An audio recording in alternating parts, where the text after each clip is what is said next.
Photo ले लिया मैंने।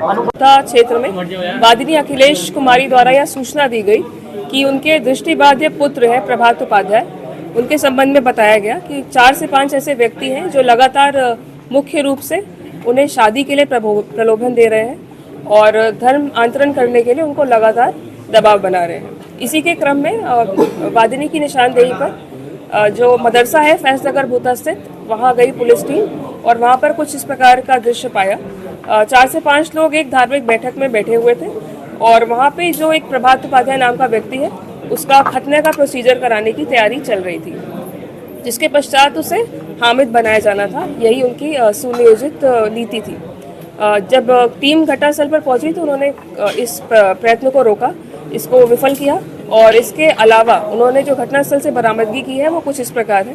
प्रभात उपाध्याय के पास से हमने करीब 10 पुस्तकें बरामद की हैं और 12 ऐसी सीडियां बरामद की हैं जो धर्म परिवर्तन के लिए प्रेरित करती हैं। इनमें से मुख्य रूप से जो नोटेबल है वो जाकिर नाइक नाम के व्यक्ति की सीडी है, जिसको सुनकर इन्होंने उसको प्रेरित किया था धर्म परिवर्तन के लिए। इसके अलावा जो घटनास्थल से हमें चीज़ें बरामद हुई है वो कुछ इस प्रकार है।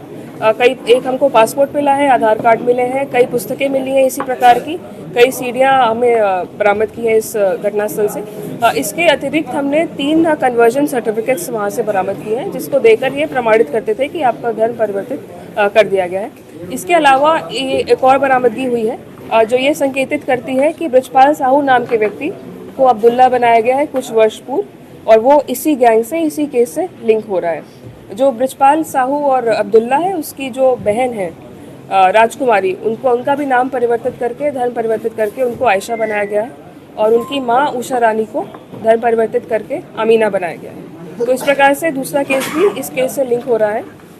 इसके अलावा और गहनता से पूछताछ की गई और जानकारी की गई तो यह ज्ञात हुआ कि एक नाबालिग लड़के को इन्होंने प्रभावित किया है, उसको ड्रग्स के नशे का आदी बनाया और उसकी असहायता का पूरा उपयोग करते हुए इन्होंने उसको नए रीति रिवाजों से इंट्रोड्यूस किया, मौलवी से मिलवाया और उसका भी खतना करवाने की फिराक में थे, लेकिन उस प्रयत्न को भी विफल कर दिया गया है। तो